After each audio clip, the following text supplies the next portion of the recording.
Welcome back, guys. It's been a while, I know. Work has been crazy, just non-stop. I'm exhausted from it.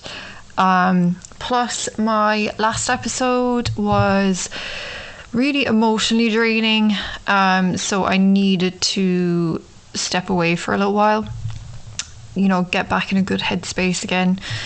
So I'm heading to Ireland in a couple of weeks for my little nephew's first birthday and his christening. I'm so excited.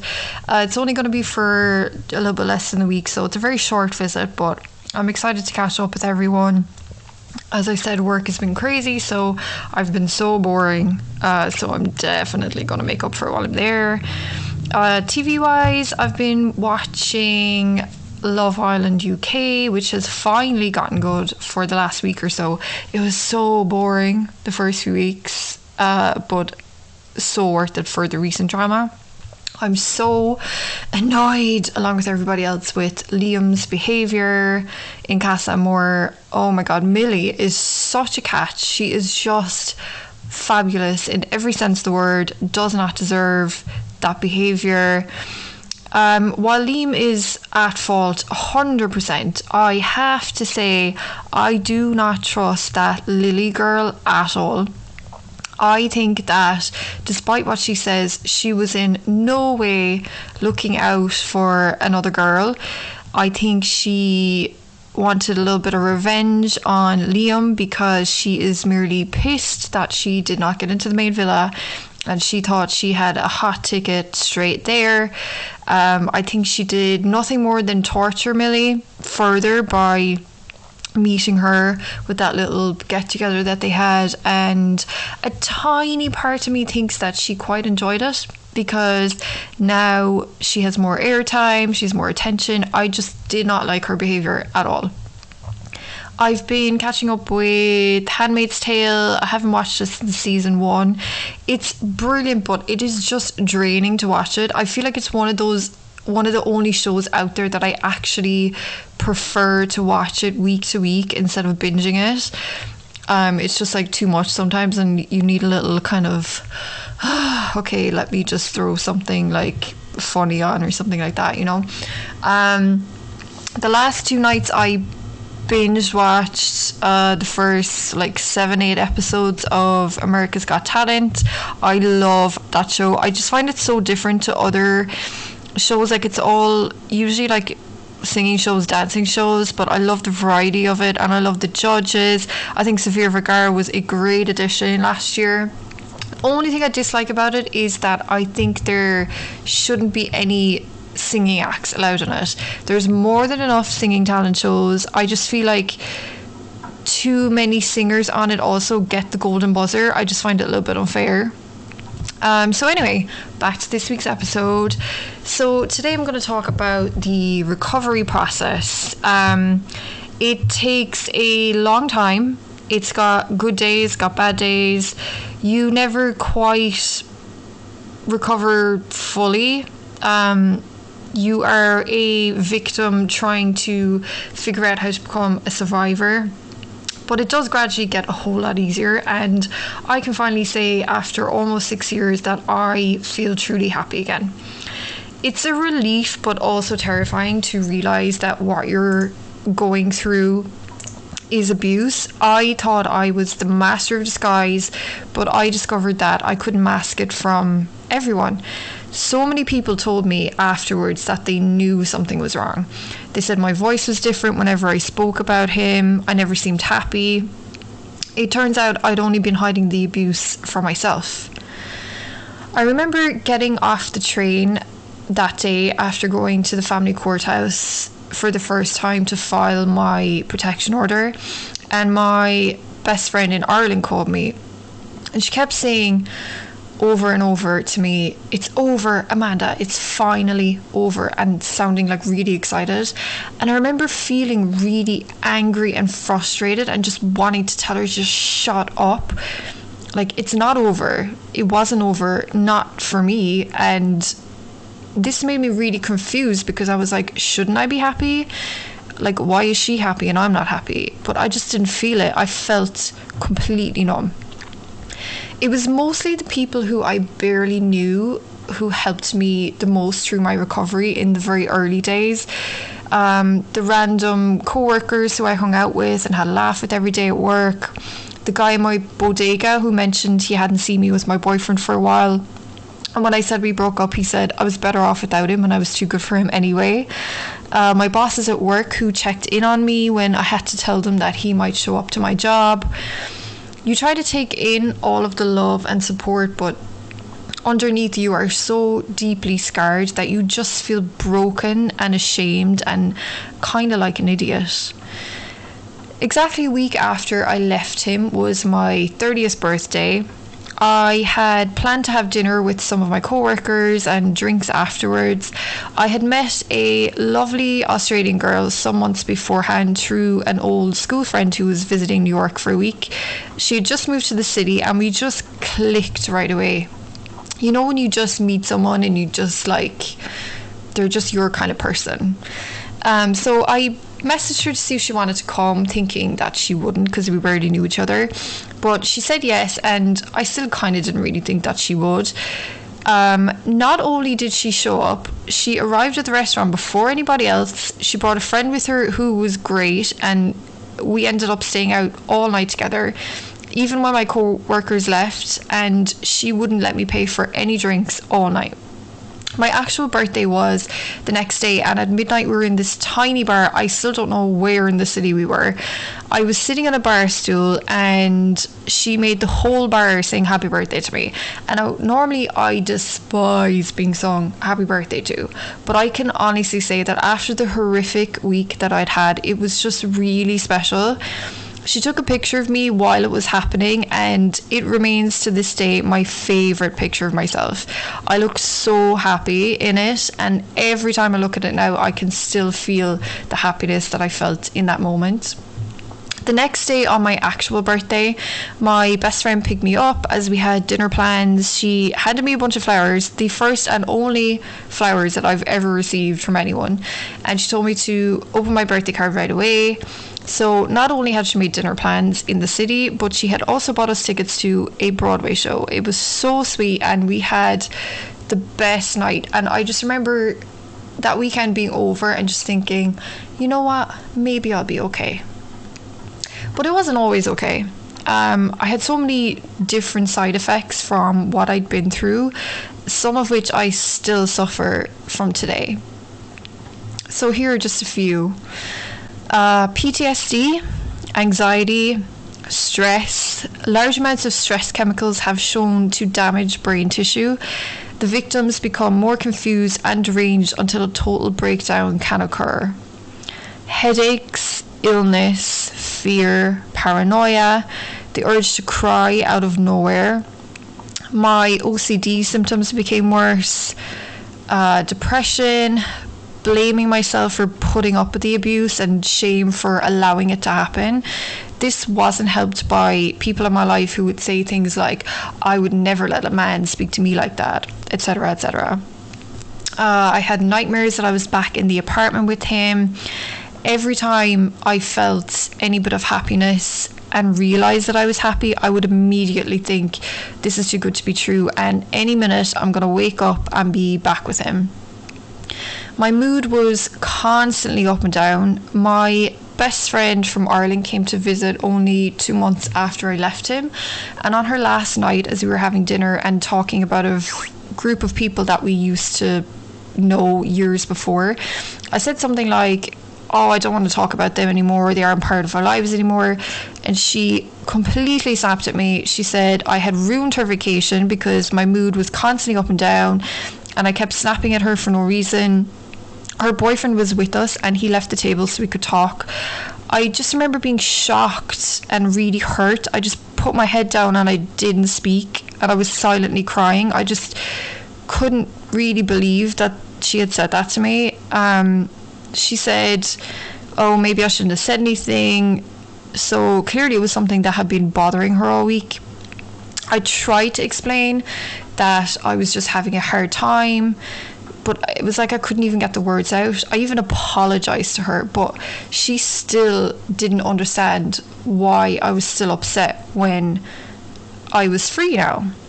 She is the same person who said a few days after I left him that she deserved a holiday from all of the stressful phone calls that I made to her before I left.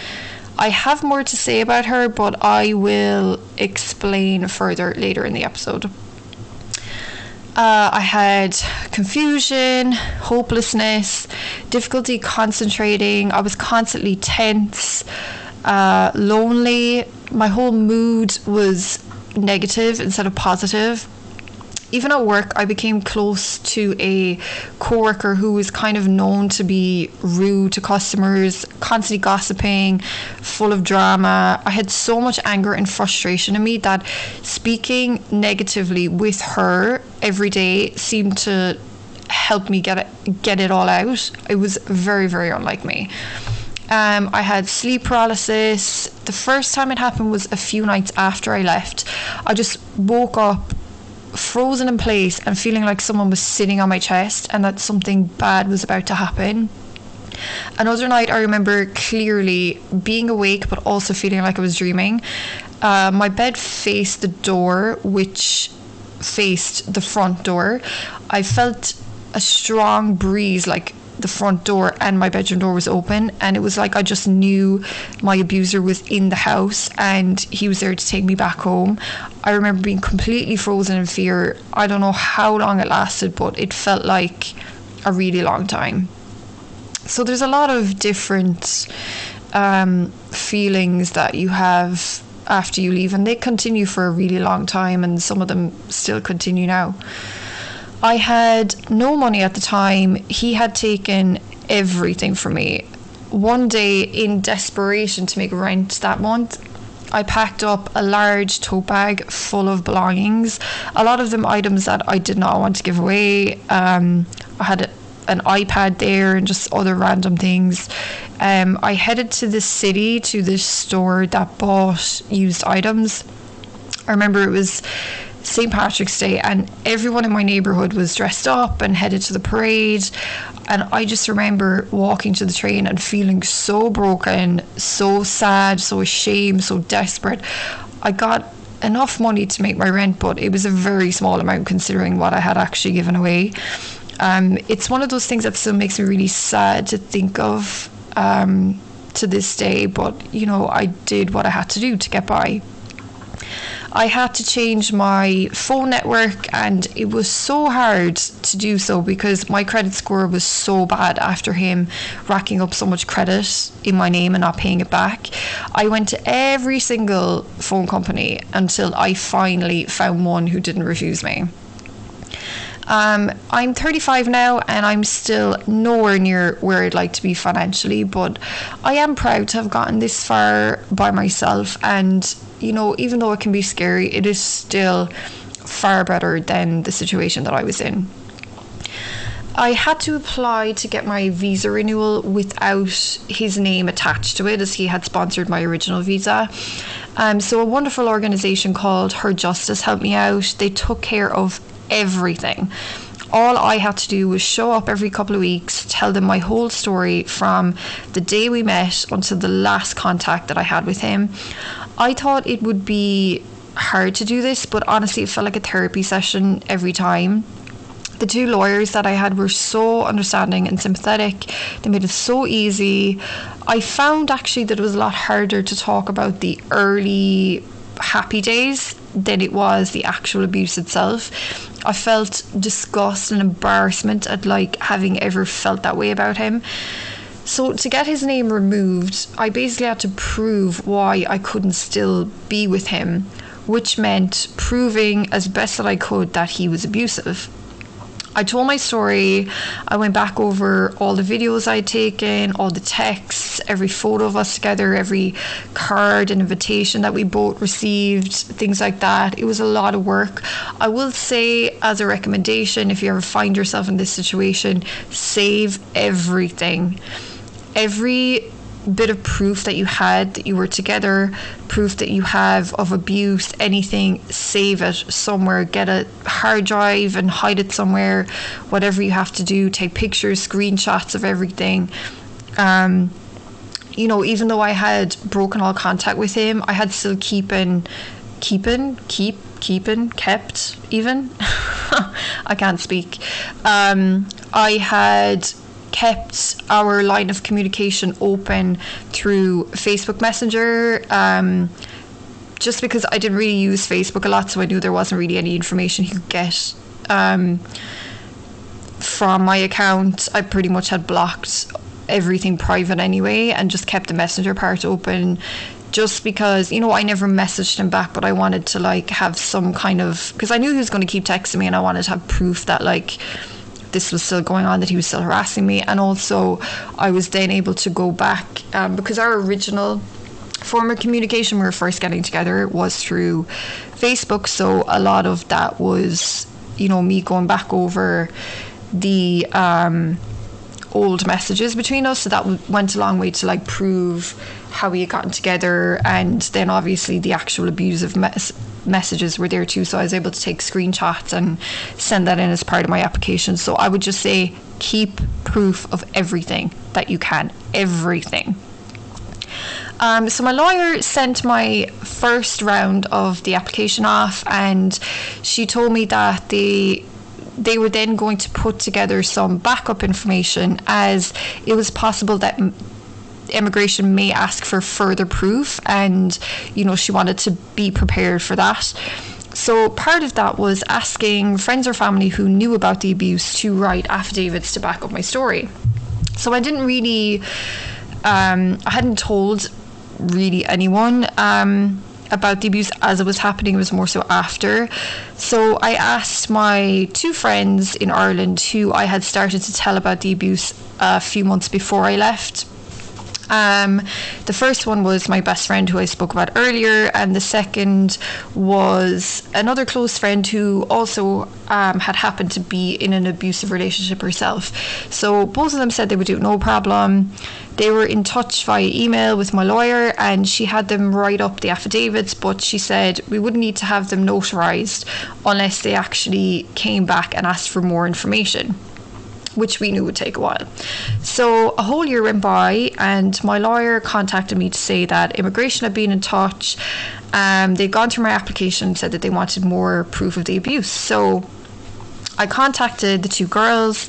From here on, I'm going to call them friend one, who is my best friend, and friend two, who is the friend who had also been in the abusive relationship. So I got no response from friend number two. Friend number one responded the next morning with a very interesting text. She said, "I'm sorry, but I won't be able to sign it. I spent a long time on it, writing it from my point of view, and it's been returned twice and my words changed. I explained I wasn't comfortable using the terms physical abuse and battery, especially with it being a legal document. I hope you understand where I'm coming from." Even as I say this, my whole body is shaking. I can even tell that my voice sounds different, because I'm still not over it after all these years. This was about, I guess, 5 years ago now, 4 years ago, 5 years ago. This was my best friend, and here she was gaslighting me by denying that my abuse had been physical. I already had a hard time myself coming to terms with the abuse, so to hear someone I considered my closest friend denying it too was just so hurtful, and still is now. The term battery is a blanket term that is used on the actual application itself. It wasn't a term that my lawyer was using to exaggerate, and her words being changed wasn't fully accurate. Even my own affidavit had been changed slightly when my lawyer rewrote it. This is because she knows how these statements need to be written, and she knows how to sum them up in a way that is clear and precise to immigration. They don't want a long rambling story. They want the incidents and the important points written clearly so they can understand and see the full story without it being a full novel of my life. So I responded and told her as such, and I explained how hurtful that message had been, that she was denying my abuse, and that I hope she never had to go through something like this, that my whole life was in this country and this could potentially end my time here. She responded by saying that I had some audacity to talk to her with that attitude after everything she had done for me, that she was shocked that I would ask anything more of her, and that the outcome of my application doesn't depend on a friend in Ireland, that I was putting the blame on her, and she was fuming. So I never responded to her again, and I can honestly say that even though we were friends for almost 20 years, I didn't even miss her or think about her much really after that, only unless someone happened to mention her name. When I look back now, I realise that I had brushed aside all of the times over the years where she had upset me and treated me unfairly. So while I was shocked and hurt, I wasn't actually that surprised that it happened, and I kind of believe it was a long time coming. So as for friend number 2, I still hadn't heard from her, and I then assumed that friend 1 had gotten in her ear, told her not to do it either. Eventually she did get back to me, but the phone call honestly wasn't great. She asked me a bunch of questions about whether it was actually physical or not, and I was so taken aback, especially considering that she herself had been abused and I had never once questioned her abuse. Regardless of that, she did say that she would do it. A couple of days later, I got this email from my lawyer. Friend 2 seems really concerned that the name of the application is the battered spouse waiver. I explained that this is a blanket term, but the application doesn't require there to be criminal battery. The standard is extreme cruelty, which can be demonstrated through verbal, emotional, financial, or physical abuse, all of which I suffered. I also explained that these applications are confidential. No one is ever allowed to know that it was filed. Immigration has no interest in the person writing the affidavit, and it has no effect on their future travel to the US. I'm sorry about your other friend. She hasn't returned any of my emails. So from this email, it is clear to me that they were both questioning the abuse and were more concerned about their future travel to the US than they were about their old friend who had never done anything bad to them. I never spoke to those girls again, and honestly, it's been no loss. It was very hurtful, of course. It's hard enough to come to terms with the fact that you were abused yourself, so to have the people in your life who you chose to open up to and be vulnerable with question you is just awful. And I got the impression too that my lawyer was kind of holding back a little bit on what those girls had actually said to her, because when I met her after that, she just, like, I could see herself that she was angry for me, and she was like, I just can't believe it. And I, told her, look, they're not going to be in my life anymore. And she was like, well, yeah, I can completely understand that. So I've already spoken last episode about how my abuser continued to harass me for over a year and a half after I left. But one night I ended up in the same space as him. This is about 8 months later. I was on a date with a great guy who I'm actually still friends with today. We met on Tinder. At this time, I was honestly living my best life. I was going on about 3 dates a week. I just was in that mode of like, I wanted to just be young and carefree for a while. But I wasn't completely reckless or anything. I was actually very sensible, and I took care of myself, and I was very smart. That's one thing that I'm glad that this kind of happened in my 30s as opposed to like if I'd been in my 20s, where I think I actually probably would have been a little more reckless. So anyway, we were sitting at this bar. It's a really small, fairly quiet bar. There was a few people sitting at the bar with us. There were some guys playing pool and some just like sitting on the chairs around. We were having a great night, great conversation. This guy is like very, very, very attractive. Like one of those people that, when even if you don't find someone attractive, but like you could just look at someone and think that person is attractive, like that attractive. So next thing, my abuser walks in the door and stands right next to my date at the bar. I can clearly see he's drunk. He hasn't noticed that it's me yet. He says hi to the barman. He says hi to the people sitting on the other side of him, and then he says hi to us, and then he double takes and he clearly notices that it is me. His face turned sheet white and he quickly made his way to the other side of the bar. I told my date who it was. I had kind of filled him in on the gist of the story earlier in the night. He asked if I was okay. I said I was. I thought I was okay, but I went to the restroom and I just remember I started completely shaking. I'd been so happy all evening, and now I suddenly felt like, you know, it serves you right for being happy, and like now you have to go home to your old life. Like this is the, you know, back to reality kind of moment. You know, serves you right for thinking you were happy. So I pulled myself together and I walked back out, had my head held high. I was like, you know what, I don't care. So I noticed he was across the bar talking to random people, probably annoying strangers, as he usually did when he was drunk. My date asked if I was okay and if I had seen his message, but I had left my phone in my jacket at the bar. So he had texted to ask if I wanted to go somewhere else, which was, I thought, very sweet of him. But I was adamant that we stayed. We had another drink and then we decided to go get some food. Thankfully it didn't ruin the night, but it was a shock to say the least. Although I think that my ex was probably even more shocked than I was to see me with a guy, particularly one as attractive. So the story never really ends for survivors. Leaving doesn't mean that the danger is over. I still look over my shoulder every day. Every room I enter, every bar, store, restaurant, every street I walk down, I firstly do a quick scan to make sure he's not there. I don't even notice that I'm doing it. I know that I'm doing it, but it's like I don't even know why, but it's just automatic. So many times I think I see him on the street and I'll panic thinking, okay, what am I going to do if he sees me? And then I'll get closer and I realize it's not him. Before I walk into my house every day, I check over my shoulder to see that he's not there, because I don't want him to know where I live. I'm careful with the information that I put online or that I give to people.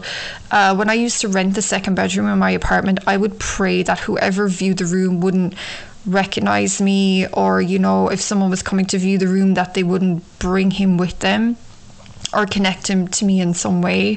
You know, there's a lot of photographs of me in the apartment, so things like that, you know. It's like something that's constantly there at the back of my mind. Also, abusers' anger can continue for years. They want revenge for you leaving them.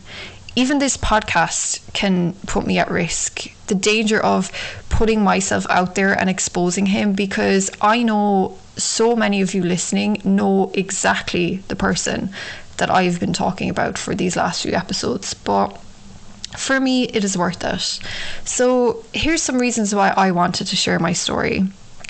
Firstly, not enough people talk about domestic abuse, and believe me, it is a lot more common than you might think. I can guarantee you that you know quite a few people who are in abusive relationships currently or who have been in one at one point. It helps me, as every time I tell my story, I feel a sense of relief. By sharing in the past, I've had people I know reach out and say that they've gone through a similar experience, or that it made them realise that they were in an abusive situation. I've even had complete strangers reaching out to me. When victims are isolated from family and friends, they have no one to tell them that what they are going through isn't right, and therefore I want to be that voice for them. I want people to be able to spot the signs, whether they are the victim or suspect someone is. I believe it's important to have this information. I want to show people that there is no exact depiction of what a victim looks like or what an abuser looks like. It can be anyone. I want to change the way people think of abuse. Physical abuse isn't worse than emotional abuse. They are both the same and every bit as hurtful and traumatizing. Abuse is abuse. I may not have a very large audience, but even the people who hear this may just be the people who need this information.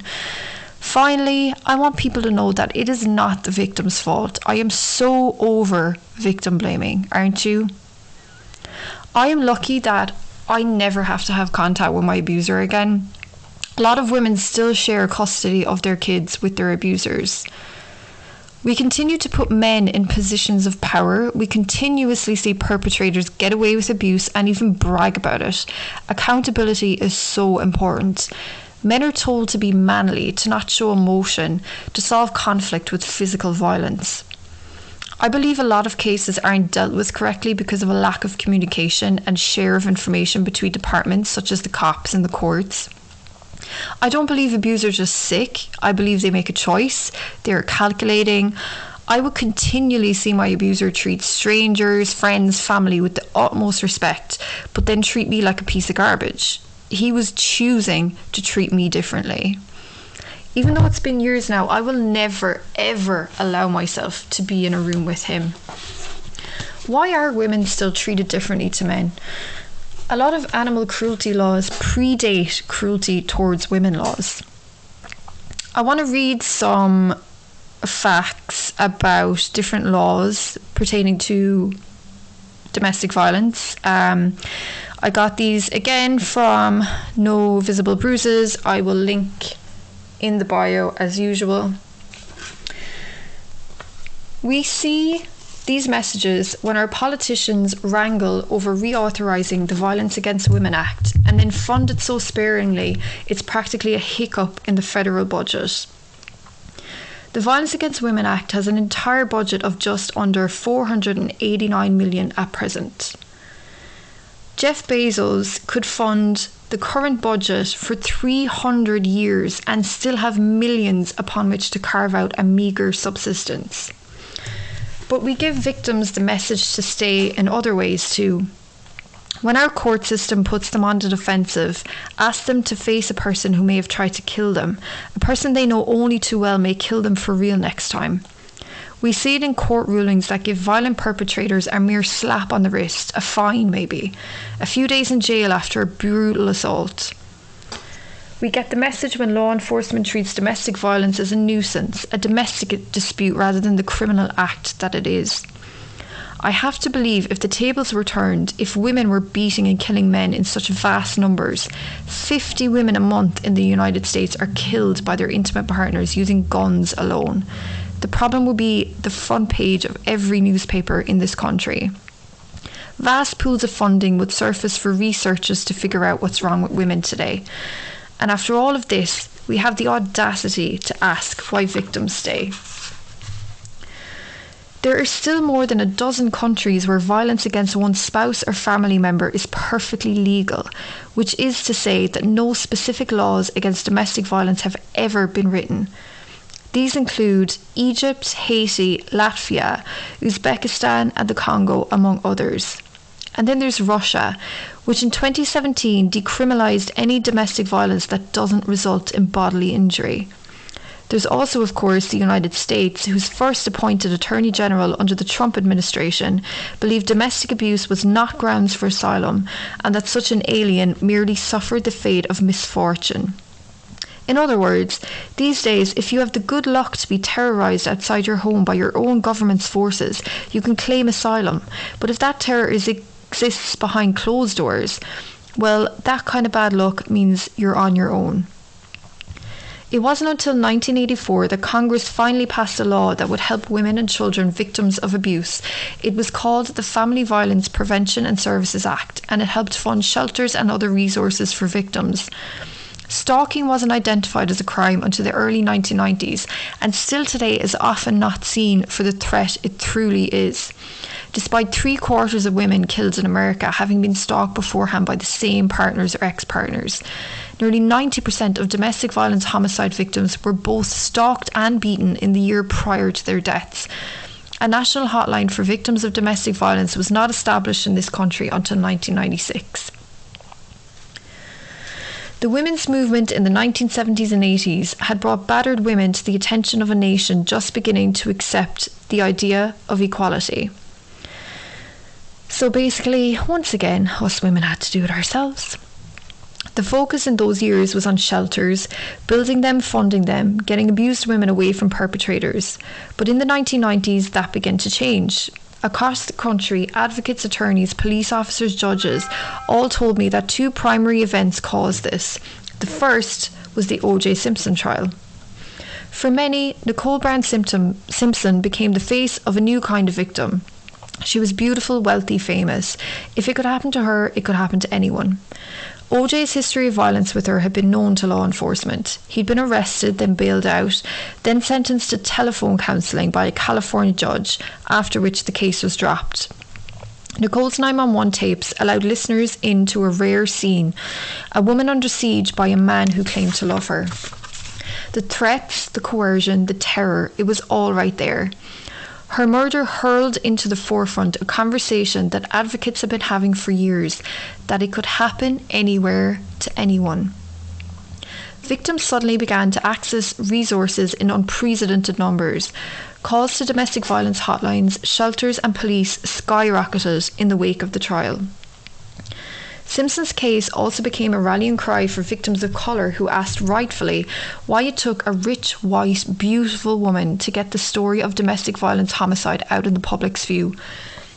After all, women of colour experience private violence at the same or even higher levels as white women, except they bore the added weight of racial inequality.